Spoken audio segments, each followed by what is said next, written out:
పారిపోయేలాగా తరిమి కొడతారని కూడా ఈ సందర్భంగా తెలియజేసుకుంటున్నాం. ప్రత్యేక హోదా, రైల్వే జోన్ తర్వాత విభజన హామీల కోసం జగన్మోహన్ రెడ్డి ప్రతిపక్షంలో ఉన్నప్పుడు చేసిన పోరాటం అధికారంలో వచ్చినప్పుడు చేయలేదని స్వయంగా షర్మిల గారు అంటున్నారు. ఈరోజు షర్మిల గారు మాట్లాడేటప్పుడు ఒకసారి ఆవిడ ఇప్పుడు ఏ పార్టీలో ఉందో ఒకసారి గమనించాలి. ఈ రాష్ట్రాన్ని విడగొట్టింది కాంగ్రెస్, ఈ రాష్ట్రానికి ప్రత్యేక హోదా లేకుండా చేసింది కాంగ్రెస్, ఈ రాష్ట్రాన్ని ముక్కలు చెక్కలు వైఎస్ఆర్ గారు చనిపోయిన తర్వాత చేయటమే కాకుండా ప్రజలకు అండగా ఉన్న జగనన్న మీద తప్పుడు కేసులు పెట్టి జైల్లో పెట్టడమే కాకుండా వైఎస్ఆర్ గారి పేరును కూడా ఎఫ్ఐఆర్లో చేర్చింది కాంగ్రెస్ పార్టీయే. సో నిజంగా జగన్మోహన్ రెడ్డి గారు ఈ రాష్ట్రం గురించి ఆలోచిస్తున్నారా లేదా అనేది ఈ రాష్ట్ర ప్రజలకు తెలుసు. ఆయన ఎప్పుడు కేంద్రం వెళ్ళి మోడీ గారిని కానీ కేంద్ర మంత్రుల్ని కలిస్తే రాష్ట్ర ప్రయోజనాల కోసమే మాట్లాడుతున్నారు. అధికారంలో ఉన్నప్పుడు రోడ్ల మీద కూర్చొని పోరాడరు, మంత్రులతో మాట్లాడి రావాల్సిన నిధుల్ని రాబట్టి ఏ విధంగా అన్ని కార్యక్రమాలని పూర్తి చేస్తున్నారో మీరే గమనిస్తున్నారు. ఈరోజు నేను షర్మిల గారికి ఒక సలహా ఇస్తున్నాను. అమ్మ షర్మిల గారు, రేవంత్ గారు కాంగ్రెస్లోనే ఉన్నారు కదా, మనకి రావాల్సిన 6,000 కోట్ల రూపాయలని 6,000 కోట్ల రావాల్సిన వాటిని తీసుకురండి రేవంత్తో మాట్లాడి. అలాగే 1,80,000 కోట్ల ఉమ్మడి ఆస్తులు ఏవైతే ఉన్నాయో వాటన్నిటిని కూడా సోనియా గాంధీతో రేవంత్తో మాట్లాడి తీసుకురావాలి. ఊరికే ఆంధ్రప్రదేశ్లో వచ్చి విషం చెందితే ప్రజలు ఎవరు కూడా నమ్మే పరిస్థితి లేదు అని కూడా ఈ సందర్భంగా తెలియజేసుకుంటున్నా.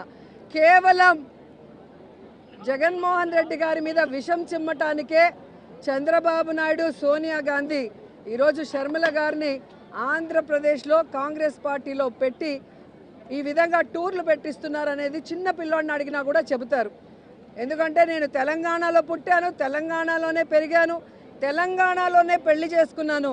తెలంగాణ ప్రజలు నా ప్రజలు, నా జీవితాంతం ప్రాణం ఉన్నంత వరకు తెలంగాణ ప్రజల కోసమే పోరాడతానని ఒక పార్టీ పెట్టి ఈరోజు ఏ లబ్ధి కోసం ఆ పార్టీని కాంగ్రెస్లో విలీనం చేసిందో తెలంగాణ ప్రజలకి చెప్పాలి.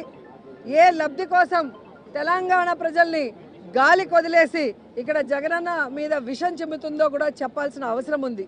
ఈరోజు కాంగ్రెస్ పార్టీ తరఫున షర్మిల గారు కానివ్వండి, ఎవరు వచ్చినా కూడా వాళ్ళకి జీరో వాల్యూ.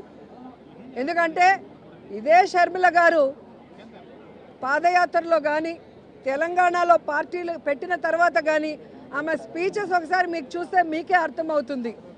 రేవంత్ ఒక దొంగ, కాంగ్రెస్ ఒక పనికిమాలిన పార్టీ.